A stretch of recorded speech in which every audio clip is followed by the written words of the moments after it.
우리 하나님 우리에게 큰 은혜와 역사 이루실 줄 믿습니다. 우리 매주 금요일 저녁에 같이 갈라디아서 말씀을 우리 함께 같이 생각하고 있습니다.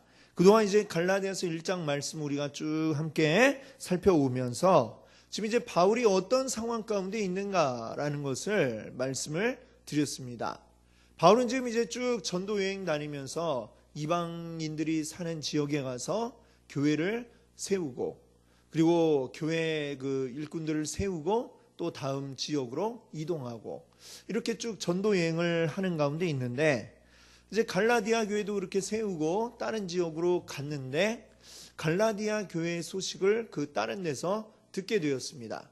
자, 지금 이제 세워진 이 갈라디아 교회에 유대로부터, 예루살렘으로부터 이제 예수 믿는 자긴 한데 이제 유대 율법주의자죠.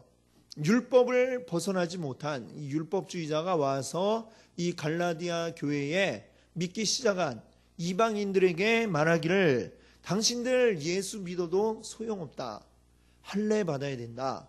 할례라는 것은 이제 율법 가운데 제일 대표적인 것을 이야기하는 것이죠. 할례 받고 율법 지켜야지 예수 믿는 것만으로는 안 된다. 그 믿는 것 더하기 율법이 있어야 된다. 이렇게 그들이 주장을 했던 것이죠. 자, 그리고 그렇게 주장을 하니까 그 갈라디아 교회 성도들은 또 어떻겠습니까? 이상하다. 바울이 했던 얘기랑 좀 다른 것 같은데, 뭐 이런 생각이 들겠죠? 아마 물어봤겠죠. 근데 바울은 그렇게 얘기를 안 하던데요? 아마 이렇게 물어봤을 겁니다. 그러니까 그 유대주의자들은 뭐라고 또 대답을 했겠습니까? 바울을 이제 헐뜯고 바울을 권위를 낮추는 거죠. 이제 바울에 대해서 바울이 사도라고 그렇게 이야기했죠. 근데 바울은 사도가 아닙니다. 이렇게 그들이 바울에 대해서 이야기한 겁니다. 사도가 뭡니까? 예수님과 함께 다녔던 12명의 제자들, 그 제자들이 사도 아닙니까? 근데 바울이 무슨 사도입니까? 예수님 계신 동안에는 뭐 예수님 만나 본 적도 없습니다. 그런데 어떻게 바울이 사도라 할 수 있습니까? 그리고 바울은 어째 되었건 간에 이 예루살렘에 있는 사도들로부터 지도를 받고 그 말씀을 따라야 되지 자기 마음대로 하면 안 됩니다. 그러니까 우리 예루살렘에서는 이렇게 율법을 따르는 것이 법이니까 이 법을 따라야 됩니다. 뭐 이런 식으로 이제 쭉 이야기를 하게 된 것입니다. 자, 이제 율법을 지켜야 된다라고 이야기를 하고, 거기다 그 말에 이제 더 나아가서 이제는 바울이 사도가 아니다라고 이렇게 이야기한다. 이 소식을 들었을 때에 바울은 어땠을까요? 아주 정말 화가 났을 겁니다. 무엇보다도 이제 바울이 화가 난 것은 자기를 권위를 낮추고 해서 화가 난 게 아닙니다. 바울이 뭐 그냥 개인적으로 내가 사도가 아니라고 한다더라, 그냥 뭐 자기만 이렇게 그냥 낮아지고 마는 것으로 끝난다면 뭐 별 문제 아닌 것으로 넘어갈 수도 있었겠지만, 중요한 것은 바울이 사도라는 사실을 부인하면 그 다음에 어떤 문제들이 생기게 되냐면, 지금 이 모든 이방 지역을 다니면서 복음을 전하는 가운데 있고 그들에게 가르침을 베풀고 있는데 그 모든 것들이 다 일순간에 허물어져 버리게 된다라고 하는 것이죠. 더군다나 그 이방인들에게 율법을 강요하기 시작을 하면은 이제 모든 이 자기가 전했던 복음이 다 허물어져 버리게 되고 마는 큰 위기에 봉착하게 된 것입니다. 자, 그렇기 때문에 바울은 지금 이 문제에 대해서 매우 심각하게 받아들이고, 이건 그냥 나 개인의 어떤 명예에 관련된 일이 아니라 이 교회, 주님이 세우신 이 교회와 관련이 있는 문제고, 이 교회가 허물어질 매우 중대한 문제다라고 생각을 하고, 이제 바울은 자신이 왜 사도인가라는 것에 대해서부터 먼저 이야기를 했습니다. 그래서 자기가 왜 사도라고 합니까? 내가 그냥 사도가 되고 싶어서 사도가 된 게 아니고, 이거는 전적으로 주님이 나로 하여금 사도가 되게 하셨다. 전적으로 이것은 하나님의 역사였다라고 하는 사실을 그가 이야기하고 있습니다. 12절, 우리가 오늘 읽은 본문 조금 앞에 있죠. 12절에 보면 이렇게 말씀하고 있는데 같이 한번 읽어볼까요? 이는 내가 사람에게서 받은 것도 아니요 배운 것도 아니요 오직 예수 그리스도의 계시로 말미암은 것이라. 오직 뭐라고 그랬습니까? 예수 그리스도의 계시. 자, 예수 그리스도께서 보여주심으로 인하여 내가 이 복음을 증거하는 사도가 되었다라고 이렇게 바울은 이야기를 하고 있는 것입니다. 내가 사도 된 것은 그냥 뭐 내가 우연히 된 것도 아니고 누구에게 배워서 된 것도 아니고 시험 봐서 된 것도 아니고 무슨 자격증 취득하듯이 한 게 아니라 전적으로 주님이 나에게 되게 하셨다라는 사실을 이야기하고 있습니다. 자, 우리는 이제 여기서 지금 이 바울이 갈라디아서를 쓰고 있을 당시에 어떤 그 상황들을 우리가 한번 짐작을 해보면 좋겠습니다. 예수님의 12 제자가 이제 주축이 되어서 예루살렘 교회가 가장 먼저 모든 교회들 가운데 제일 먼저 세워졌고, 이 예루살렘 교회가 계속해서 이제 말하자면 모든 교회들의 모체와 같은 역할을 하고 있습니다. 그리고 그 가운데서 사도들의 영향력이 제일 컸죠. 자, 사도들은 어디에서건 복음이 전해지면 그곳의 상황들을 보고받고, 그리고 그곳에 어떤 문제들이 있나 없나를 또한 점검하고, 또 거기에 가서 부족한 것, 필요한 것들, 이런 것들을 또 채워주는 이러한 역할을 하는 자들이 바로 사도들이었죠. 모든 복음이 전해지는 곳에 이 사도들의 영향력이 미치고 있었습니다.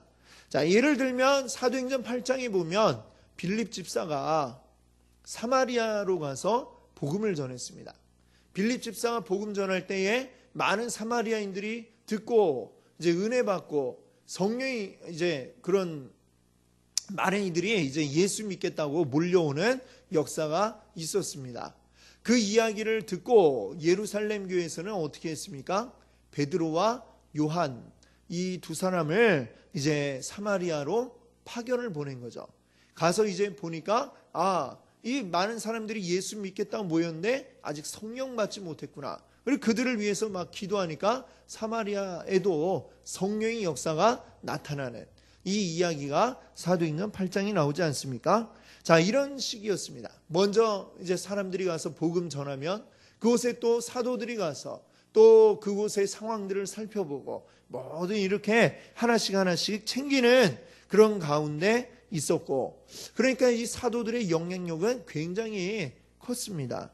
자, 그런데 이 바울은요, 근데 조금 이제 뭐 그렇다고 해서 예루살렘 교회 사도들을 이제 완전 무시한 것은 아니지만 어느 정도 바울은 좀 독자적으로 움직이는 그러한 움직임을 가지고 있었다는 것을 우리가 볼 수가 있습니다. 자, 바울이 이제 쭉 어느 정도 독자적으로 움직이고 그러다 보니까 그러면서도 이제 물론 가끔씩 한 번씩 가서 이제 예루살렘에 이제 보고도 하고 그랬죠. 하지만 이제 조금 이제 살짝 떨어진 듯한 그런 느낌을 받게 됩니다. 그럴 수밖에 없는 이유가 예루살렘 교회는 어떤 사람들 중심입니까? 바로 예루살렘이 어디 있습니까? 유대 한가운데 있죠. 유대인들 중심으로 이루어진 교회가 예루살렘 교회이고, 사도들은 그때까지도 계속해서 주로 누구에게? 바로 유대인들 중심으로 복음을 전하고 있었습니다.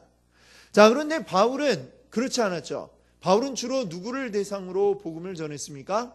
이방인들이 있는 곳으로 가서 이방인이건 거기에 있는 유대인이건 가리지 않고 모두에게 동일하게 복음을 전했던 것입니다.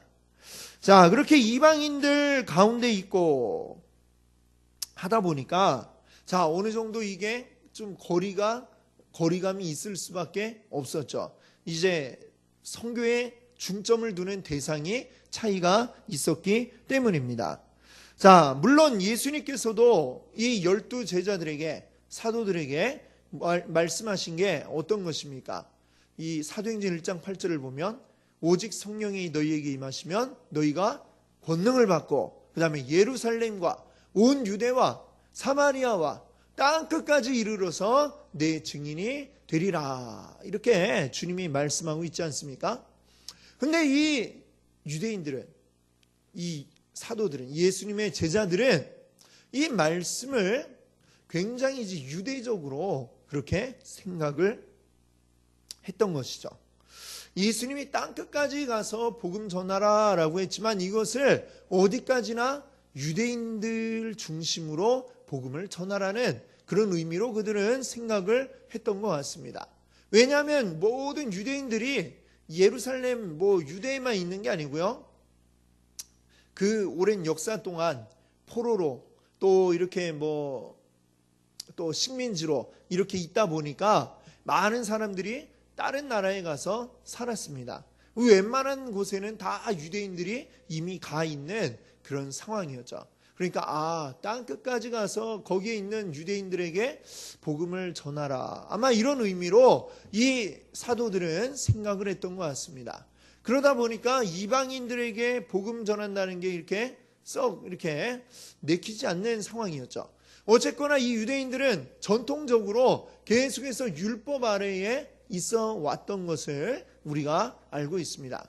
늘 율법 가운데 있어 왔고, 그리고 율법을 지켜야 하나님 기뻐하신다라고 생각을 하고 있었고, 잘 못 지킨다 하더라도 그 율법을 지키는 걸 평생에 자기들이 해야 할 사명으로 알고 살아왔던 자들 아닙니까? 물론 예수님 만났지만 그럼에도 불구하고 이 율법, 자기를 일생 동안 지배해왔던 이 율법으로부터 완전히 자유로워지지는 못한 그러한 상태에 있었다라고 하는 것이죠. 그런데 바울은 그 틀을 깬 겁니다. 틀을 깨고 이 율법이 중요한 게 아니라 예수 그리스도를 믿는 게 중요하다라고 하는 이 믿음을 가지고 바울은 유대인들에게도 전하고 그리고 모든 이방인들에게도 복음을 전했습니다. 그리고 예수 그리스도를 믿으십시오. 믿으시면 구원받습니다. 라고 하는 이 복음을 계속해서 전했던 것이죠. 자, 이런 차이가 있다 보니까 이제 12사도와 그리고 바울의 사이에 좀 이렇게 노골적인 어떤 대립은 아니라 할지라도 좀 어느 정도의 갈등은 있었다라고 이렇게 우리가 볼 수 있을 것입니다. 자, 이제 오늘 우리는 이러한 갈등, 이 예수님의 제자들과 바울과의 갈등을 이 바울이 어떻게 이제 접근해 나가는가 하는 것을 이제 오늘 우리가 지금 이 말씀들을 통해서 보려고 하는데요. 자, 지금 갈라디아 교회에서 바울을 비난하는 자들의 그 논지는 쉽게 얘기하면 이런 것입니다. 바울의 가르침은 예루살렘에 있는 그 사도들의 가르침과 차이가 있다라는 것이고, 그리고 바울 역시 예루살렘에 있는 사도들의 권위 아래에 있는 자다라고 하는 것이죠. 바울을 사도로 인정하지 않는다는 것은 그들의 권위 아래 있어야 된다라는 이야기입니다. 그러니까 지금 바울을 통해 예수 믿게 되었지만 그럼에도 불구하고 율법을 지키세요라고 하는 게 그들의 논리였던 것이죠.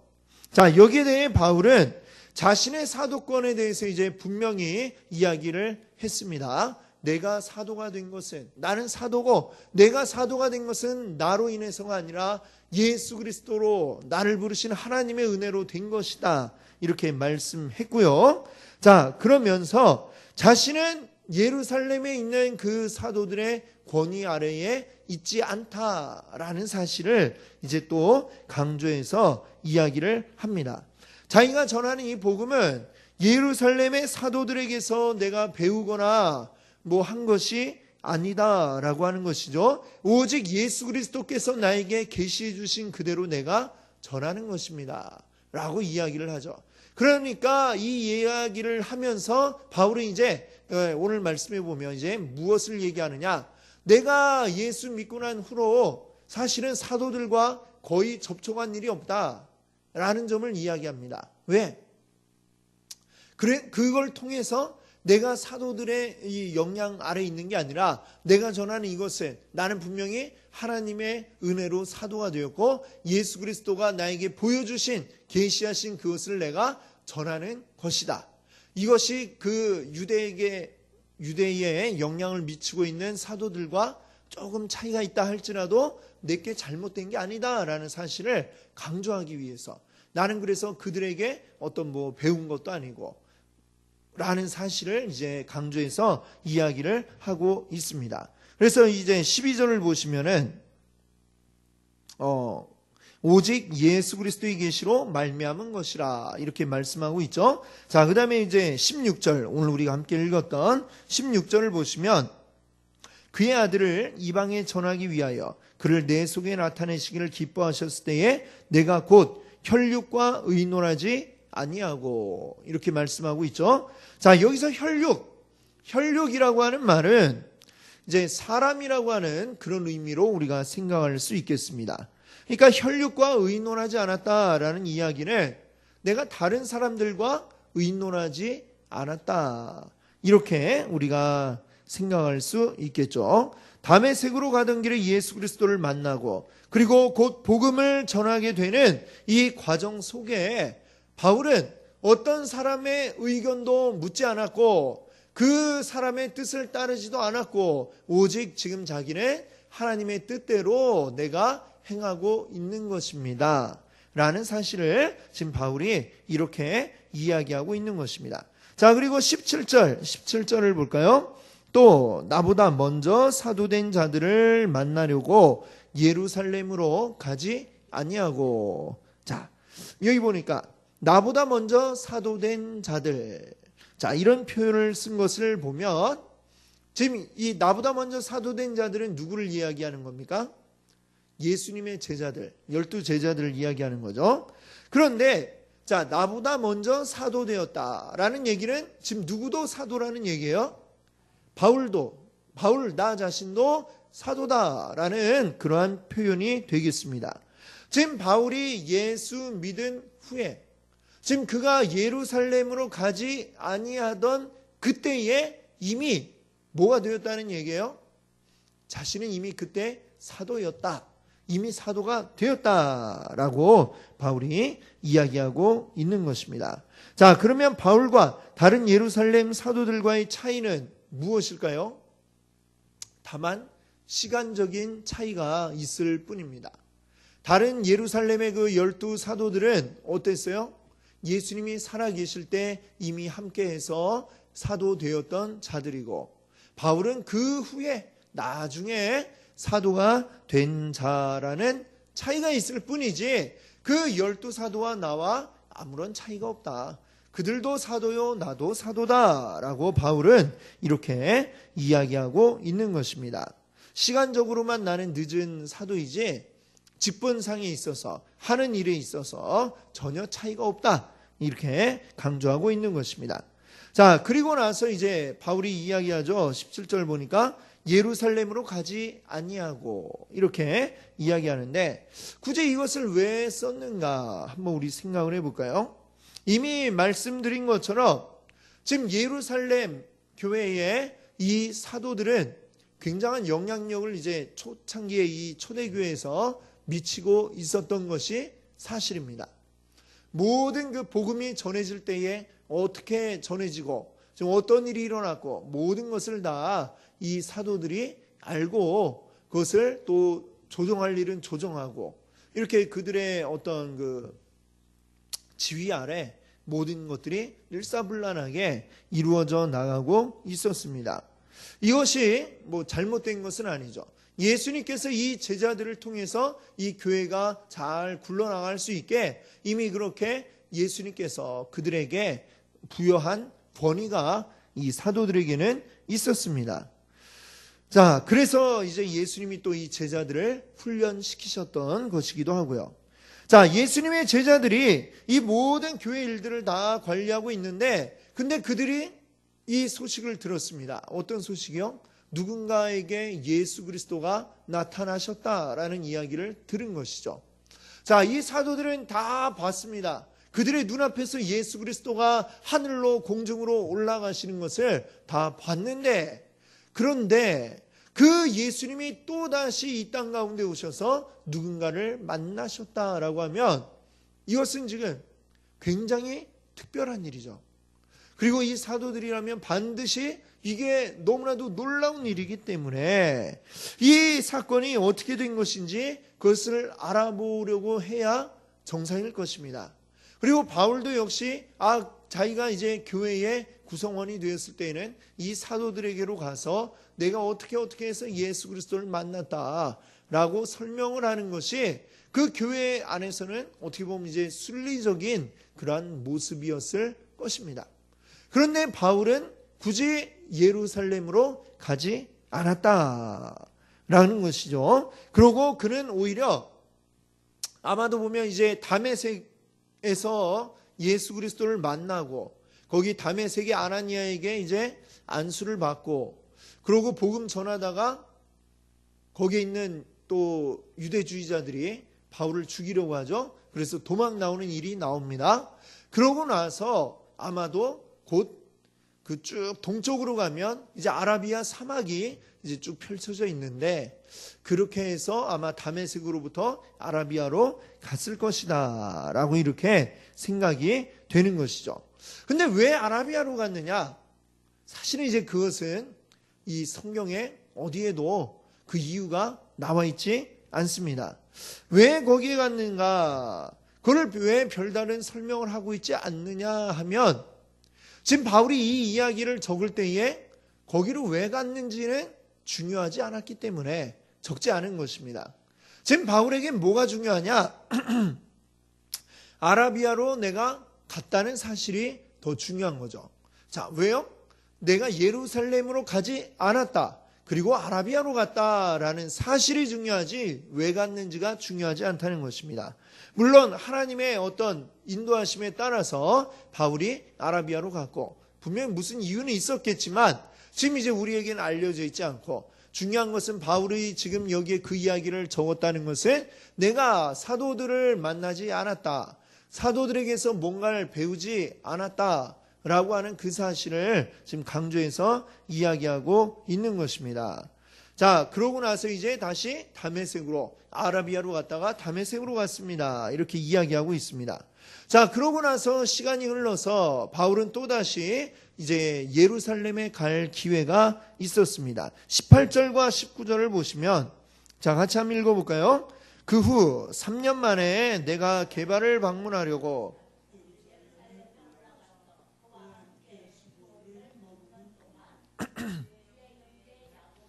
외에 다른 사도들을 보지 못하였노라. 아멘. 자, 여기 보니까 이제 그 후에 예루살렘에 갈 기회가 내가 또 있었다 얘기하죠. 그런데 이때에도 보니까 오래 있은 것이 아닙니다. 예루살렘에 며칠 있었대요? 15일. 그냥 한 보름 2주 정도 있었는데 그리고 그때에도 만난 자들이 많지가 않았습니다. 누구 만났어요? 게바는 베드로죠. 베드로인데 이제 게바는 이제 뭐 베드로의 이름이 뭡니까? 이 반석이라고 하는 그런 뜻을 가지고 있잖아요.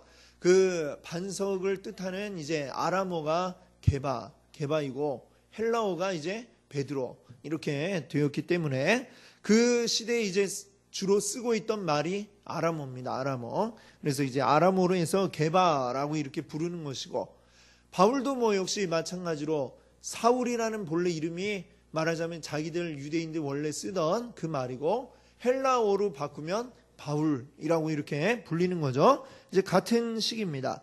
이제 그 베드로를 방문하려고 예루살렘에 갔다. 그리고 그때에 함께 더 만난 자가 있는데 그 누굽니까? 주의 형제 야고보. 주의 형제 야고보는 이 예수님 제자 야고보가 아니고요. 예수님의 친형제 이름이 나오죠. 성경에 보면은 야고보, 요셉, 유다, 시몬 이렇게 나오는데 그 형제 가운데 이제 큰 예수님 제외하고 이제 제일 맞이가 이 야고보인 것입니다. 그리고 예루살렘 교회의 이제 수장으로 이끄는 자가 되었죠. 자, 그 야고보 이렇게 두 사람만 만났다. 여기에도 역시 마찬가지로 지금 이 바울이 이야기하는 말은 뭡니까? 예루살렘에 갔지만 그들에게 어떤 내가 가르침을 배우고 한 것이 아니고 그러기에는 절대적으로 부족한 시간이었고 또 그들 가운데도 내가 2명뿐이 만나질 않았다라고 하는 이야기입니다. 자, 그럼 그 보름 동안 예루살렘에 왜 갔을까? 그리고 왜 그동안에 베드로와 야고보를 만났을까라는 이런 생각을 해볼 수 있겠죠. 왜 그랬을까요? 그냥 예루살렘 관광차 간 것도 아닐 거고 베드로 만나갖고 맛있는 거 먹으려고 맛있는 음식 먹으려고 이렇게 온 것도 아니었겠죠.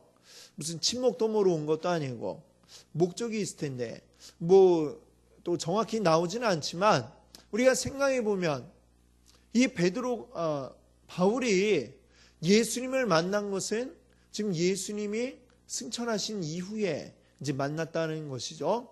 예수님이 생전에 하셨던 거에 대해서는 사실 이 바울이 많이 알지 못합니다. 물론 사람들에게 이제 듣기는 했겠지만 잘 알지는 못하죠. 제일 생생하게 이 바울에게 증거해 줄 수 있는 사람들, 바로 예수님의 제자 가운데도 제일 수제자, 제일 처음부터 마지막까지 함께했던 제자 바로 베드로 아니겠습니까? 그 베드로를 만나고 그리고 또 그 이전에 공생애 하시기 이전에 예수님과 함께 생활하였던 예수님의 가족 또 이 야고보를 또 만나고 하면서 예수님의 모든 그 생애에 대한 정보들을 이 바울이 그때에 얻을 수 있었을 것입니다. 예수님은 어떠셨는지, 어떤 말씀들을 주셨는지 생생하게 그 이야기들을 바로 옆에서 이제 보았던 자들, 경험했던 자들의 이야기를 바로 이 베드로와 야고보를 통해서 아마도 얻을 수 있었을 것입니다. 자, 그렇게 해서 이제 예루살렘에 간 일이 있었다라고 또 적고 있습니다. 자, 그리고 이어서 21절부터 24절 사이에 보시면 바울이 자신이 복음과 사도직이 예루살렘의 사도들과는 전혀 무관하다라고 하는 것을 또다시 이제 이야기하고 있는데 21절에 보니까요. 수리아와 길리기아 지방에 있었을 때 그때의 이야기를 하고 있습니다. 수리아와 길리기아 지방에서 무엇을 하고 있었을까요? 23절을 보면 우리가 알 수가 있는데요. 23절을 보시면 다만 우리를 박해하던 자가 전에 멸하려던 그 믿음을 지금 전한다 함을 듣고, 자, 여기서 우리를 박해하던 자, 이게 누굽니까? 바울이죠. 바울. 지금 거기에 그리스도인들이 이야기하기를 옛날에 우리를 박해했던 자, 바로 바울이 그 사람인데요. 그가 전에 멸하려던 믿음. 자, 예수 믿는 자들을 박해하면서 멸하려던 믿음이 뭡니까? 예수 믿는 믿음이죠. 그 믿음을 지금 전하고 있다라는 이야기를 들었다. 이 이야기죠. 23절에. 그러니까 지금 바울이 뭐하고 있다는 겁니까? 수리아, 길리기아에서 지금 복음을 전하고 있는 중이구나 라고 이렇게 우리가 알 수가 있습니다. 자, 그리고 그 수리아와 길리기아에서 바울은 이제 복음을 전하고 있었는데 이때 이 복음 전하는 바울에 대한 소문이 어디까지 간 거예요? 유대, 예루살렘 교회까지 들려오게 되었습니다. 근데 유대에 있던 자들이 바울에 대해서 아는 것이 많이 없었습니다. 그저 23절이 이야기하는 것처럼 예전에 우리를 박해했던 자, 그 정도만.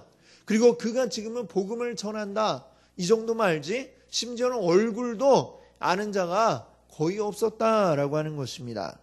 예루살렘에 가서도 누구만 만났어요? 바울과 야고보 두 사람만 만나고 왔지 않습니까?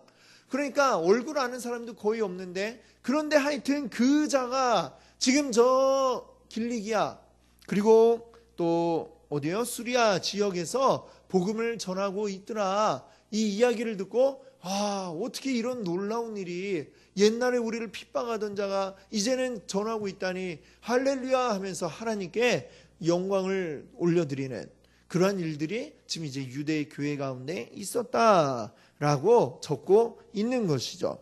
자, 그렇게 해서 지금 이제 오늘 쭉 바울이 1장 이 뒷부분에서는 무엇을 이야기합니까? 바울이 지금 자신이 복음 전하는 이것을 사도들의 영향력 아래 두려고 하지 않는 것입니다. 예루살렘에 있는 사도들의 영향력 아래 두는 게 아닙니다. 자, 예루살렘에 있는 이 사도들, 분명히 예수 그리스도에게 명령 받았지만 그럼에도 불구하고 그들이 가지고 있던 한계가 분명히 있었던 건 사실이죠.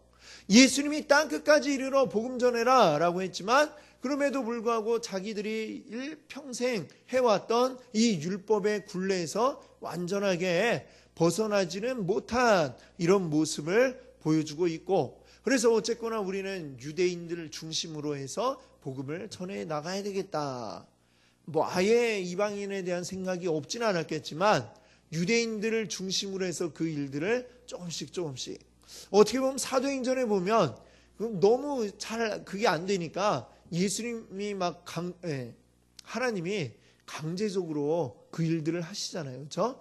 예루살렘에서 너무 안 나가니까 스데반을 희생시켜서 이 핍박이 있게 함으로써 그래갖고 사람들이 쫓겨서 어쩔 수 없이 유대 전역으로 흩어지고, 그래서 유대의 복음이 전해지고 사마리아에도 전해지고, 이렇게 하나님이 좀 어떻게 보면 억지로라도 이 사역을 확대시켜 나가는 이런 모습들을 볼 수 있는데, 하여튼 이 12사도가 게으르거나 해설하기보다도 그 자기들이 가지고 있는 어떤 틀과 한계를 뛰어넘지 못하는, 그리고 어느 정도의 한계가 있었다 이렇게 생각할 수 있을 것 같습니다. 근데 이 바울은 어떻게 보면 이 옆에서 갑자기 팍 치고 들어온 사람이잖아요. 그렇죠?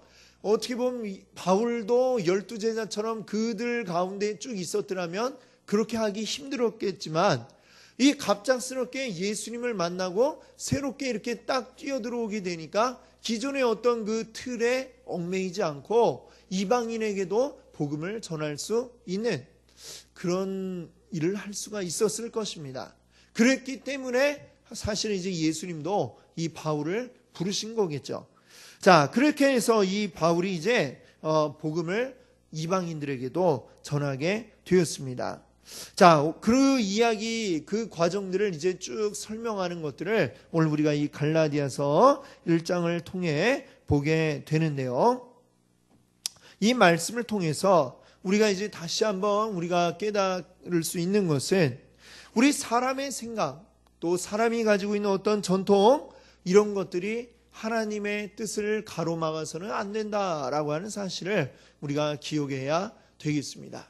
우리 이 개신교가 이 카톨릭과 분리되게 된 것도 사실은 무엇입니까? 이 카톨릭 안에 사람의 전통, 사람의 생각, 이런 것들이 너무나도 가득하 있기 때문에, 그래서 사실은 하나님의 뜻에 어긋나도록 그런 것들이 강조가 되었기 때문에 거기에서 다시 성경으로, 하나님 말씀, 믿음으로 돌아가자 해서 이제 분리가 된 게 바로 이 개신교가 아닙니까? 이 개신교도 근데 우리도 또 역시로 이 시간이 오래가면서 어떤 사람의 어떤 전통이 생겨날 수가 있고, 해왔던 대로 이런 것들이 생겨날 수가 있습니다. 우리는 늘 항상, 그래서 그런 얘기가 있어요. 개혁교회는 항상 개혁되어야 한다. 이런 얘기를 이제 하곤 합니다. 우리는 항상 늘 하나님 말씀에 의지해서 하나님 뜻대로 하기를 원해야지, 우리가 해왔던 것들, 또 어떤 전통, 또 그런 이름에 붙여진 것들에 우리가 얽매일 소지가 늘 있습니다, 사람은. 그러나 그것에 얽매이지 않기를 우리가 소망할 수 있기를 바랍니다. 언제나 하나님의 뜻이 최우선임을 우리 기억할 수 있기를 바라고요. 그렇게 살아가는 우리 귀한 성도님들 되시기를 바랍니다. 또한 우리 교회 역시 또 하나님의 뜻대로만 움직이는 그러한 교회가 되기를 소망합니다. 우리 날마다 우리와 또 우리 교회가 그렇게 하나님 뜻대로 이루어져 나가기를 우리 늘 소망하며 기도할 수 있기를 바랍니다. 아멘.